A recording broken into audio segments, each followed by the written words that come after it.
வணக்கம். என் பேர் செந்தில்குமார். இங்கே திருச்சி மாவட்டம் துறையூர் வட்டம் எரவடி கிராமத்திலேருந்து நாங்கள் பேசுகிறோம். இந்த கோயில் சுவாமி பேர் சிவகாமசுந்தரி அம்மன் சமேத சிதம்பரேஸ்வரர் ஆலயம். இந்த கோயில் இது மிக பழமையான ஆலயம். இது ஒரு செவிவழி செய்தி என்ன அப்படின்னா, ராஜராஜ சோழன் தஞ்சாவூர் கோயில் கட்டும் பொழுது இந்த இடத்துல கொல்லிமலையிலேருந்து நம்மளுக்கு கல் போயிருக்கு. அது மாதிரி கல் போகும்பொழுது இந்த இடத்துல அச்சு முறிஞ்சு போயிடுச்சு. ஏன் இந்த இடத்துல மட்டும், ஏன் இந்த லைனில் வர கல் மட்டும் ஏன் லேட் ஆகுதுன்னு அவங்க பேசுகிற பொழுது, இது மாதிரி இந்த ஒரு இடத்துல மட்டும் அச்சு முறிஞ்சிருது, அது நாங்கள் சரி பண்ணி வரத்துக்கு லேட் ஆகுதுன்னு சொல்கிறதுனால அப்புறம் அவர் வேண்டிக்கிட்டார், இந்த இடத்துல வண்டிக்கு ஒரு கல் நான் போட்டு போகிறோம், அந்த இடத்துல நாங்கள் கோயில் கட்டி தரோம்னு சொல்லி வேண்டிக்கிட்டார். அதே மாதிரி பணி சிறப்பாக நடந்ததுனால ராஜராஜ சோழன் இந்த கோயிலை கட்டினதா ஒரு செவிவழி செய்தி இருக்குது. இந்த கோயில் மிகவும் சக்தி வாய்ந்த கோயில். இதில் ஆலயங்கள்னு பார்த்தோம்னா ஐயப்பன் இருக்கார், முருகன் வள்ளி தெய்வானையோட முருகன் ஆறுமுகமாக மயில் மேலே ஏறி இருக்கிறார். இது ரொம்ப விசேஷமாக இருக்கும். அடுத்தது விநாயகர் இருக்கிறார், அப்புறம் காசி விஸ்வநாதர், விசாலாட்சி இருக்கிறாங்க, அப்புறம் சண்டிகேஸ்வரர், நவகிரக தெய்வங்கள், பைரவர் அனைவரும் இருக்கிறாங்க. இந்த கோயிலில் எல்லா விசேஷங்களும் மிக சிறப்பாக நடக்குது.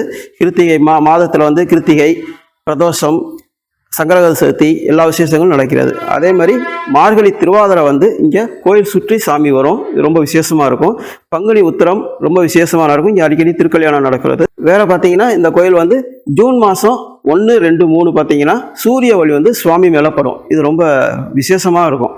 ஜூன் மாதம் கரெக்டாக பார்த்தீங்கன்னா 1ஆம் தேதி, 2ஆம் தேதி, 3ஆம் தேதி சுவாமியோட கீழே இருந்து ஒவ்வொரு படியாக ஒவ்வொரு நாளும் மேலே ஏறி வர்றது பார்க்குறதுக்கே ரொம்ப அற்புதமாக இருக்கும். நன்றி. இந்த திருக்கோயிலின் குருக்கள் கூறிய விஷயங்களை பார்த்தோம். அடுத்ததா இந்த திருக்கோயிலின் வரலாற்று மேற்கோளினை பார்க்கலாம்.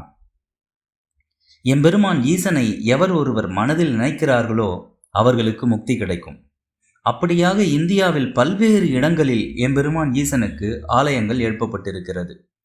அதில் தமிழ்நாட்டுக்கு மட்டுமல்லாமல் இந்தியாவிற்கே பெருமை சேர்த்து கொடுக்கும் அளவில் அனைவரையும் வியப்பில் ஆழ்த்தும் ஒரு வரலாற்று சிறப்புமிக்க திருக்கோயில்களில் ஒன்றுதான் நம் தஞ்சை பெரிய கோயில். அந்த தஞ்சை பெரிய கோயிலை கட்டுவதற்கு கல் எடுத்து கொண்டு வரும்போது ஒரு இடத்தில் மட்டும் தொடர்ச்சியாக தடைபட்டதால் அந்த இடத்தில் ஒரு கோவிலை கட்டுவதாக ராஜராஜ சோழன் வேண்டிக் கொள்ள வண்டிக்கு ஒரு கல் என அங்கே போட்டுவிட்டு சென்றுள்ளனர். அதன் பிறகே அந்த இடத்தில் ராஜராஜ சோழன் ஒரு கோவிலை கட்டியதாக செவி வழி செய்தியாக கூறப்படுகிறது. அப்படி அவர் கட்டிய அந்த அற்புத திருக்கோயிலே திருச்சி மாவட்டம் துறையூர் அருகே எரகுடி என்னும் ஊரில் அமையப்பெற்றிருக்கிறது. 7 முனைவர்கள் தங்கியிருந்ததால் இந்த ஊருக்கு எரகுடி என பெயர் வந்ததாகவும் கூறப்படுகிறது. அதோடு இந்த கோவிலில் வழிபட்டால் ஜாதகத்தில் ஏற்பட்டுள்ள தோஷங்கள் அனைத்தும் நீங்கும் என்று நம்பப்படுகிறது. அடுத்ததா இந்த திருக்கோயிலின் அமைப்பை பற்றி பார்க்கலாம். இந்த திருக்கோயிலில் ராஜகோபுரமானது காணப்படவில்லை. இந்த திருக்கோயிலின் நுழைவு வாயிலினை கடந்து ஆலயத்தினுள் சென்றால் நந்தியம்பெருமான் காணப்படுகிறார். இதனை கடந்து ஆலயத்தினுள் சென்றால் நேராக இத்தல இறைவனான எம்பெருமான் ஈசன் லிங்கத் திருமேனியில் சிதம்பரேஸ்வரராக திருக்காட்சி அளிக்கிறார். இத்தல இறைவியான அன்னை சிவகாமசுந்தரி தனி சந்நிதியில் அருட்காட்சி தருகிறார்.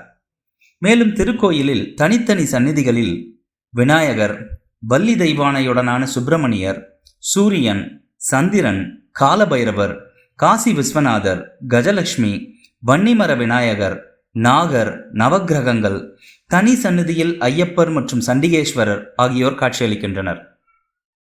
மேலும் இத்திருக்கோயிலின் கோஷ்டத்தில் நிருதி விநாயகர், மகாவிஷ்ணு, கௌமாரி, சாமுண்டி, பிராமி மற்றும் தட்சிணாமூர்த்தி ஆகியோர் திருக்காட்சி அளிக்கின்றனர். திருக்கோயிலின் கோஷ்ட சுவர்களில் கைகர், பசுபதீஸ்வரர், சனகர், சனந்தர், சனாதர், சனந்தகுமாரர் ஆகியோர் காட்சியளிக்கின்றனர். அடுத்ததா இந்த திருக்கோவிலில் நம் வேண்டுதலுக்கு கிடைக்கும் பலன்களை பற்றி பார்க்கலாம். இந்த திருக்கோயிலுக்கு சென்று எம்பெருமான் ஈசனை வழிபட்டால் நம் ஜாதகத்தில் இருக்கும் தோஷங்கள் அனைத்தும் விலகும் என்பது தொன்மையான நம்பிக்கையாக உள்ளது. அடுத்ததா இவ்வாலயத்தில் நடைபெறும் திருவிழாக்களை பற்றி பார்க்கலாம். இந்த திருக்கோயிலில் பௌர்ணமி, அமாவாசை, அஷ்டமி, திருவாதிரை, ஷஷ்டி, கிருத்திகை, பிரதோஷம், சங்கராஷ்டமி ஆகிய தினங்களில் சிறப்பு வழிபாடுகள் செய்யப்படுகிறது. அடுத்ததா இந்த திருக்கோவிலுக்கு செல்லும் வழித்தடம் பற்றி பார்க்கலாம். இந்த திருக்கோயிலானது திருச்சி மாவட்டத்தில் அமைந்துள்ளது. திருச்சியிலிருந்து சுமார் 60 கிலோமீட்டர் தொலைவிலும், துறையூரிலிருந்து சுமார் 13 கிலோமீட்டர் தொலைவிலும் இத்திருக்கோயில் எரகுடி என்னும் இடத்தில் அமைந்துள்ளது. இந்த பதிவின் டிஸ்கிரிப்ஷனில் நாங்கள் கூகுள் வழித்தடத்தை கொடுத்துள்ளோம். வேண்டும் அன்பர்கள் அதை பயன்படுத்தலாம். அடுத்ததா இந்த திருக்கோயில் நடை திறந்திருக்கும் நேரம் பற்றி பார்க்கலாம். இத்திருக்கோயில் தினமும் காலை 7 மணி முதல் பகல் 12 மணி வரையும், அதன்பின் மாலை 6 மணி முதல் இரவு 8 மணி வரையிலும் நடை திறந்திருக்கும்.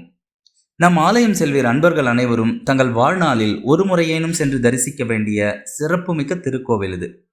இந்த பதிவை காணும் நம் அன்பர்கள் அனைவருக்கும் திருச்சி மாவட்டம் எரகுடியில் அமைந்திருக்கும் அருள்மிகு சிதம்பரேஸ்வரரின் பேரருள் நிச்சயம் உண்டு. இந்த முக்கியமான பதிவை முழுமையாய் பார்த்ததற்கு நன்றி.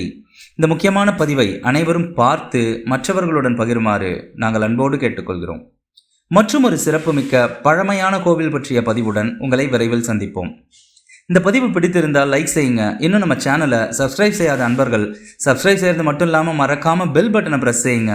அப்போதுதான் இப்படிப்பட்ட பழமையான கோவில் பற்றிய எங்களின் புதிய பதிவுகள் உங்களுக்கு நோட்டிஃபிகேஷனாக வரும். நன்றி. வாழ்க வளமுடன்.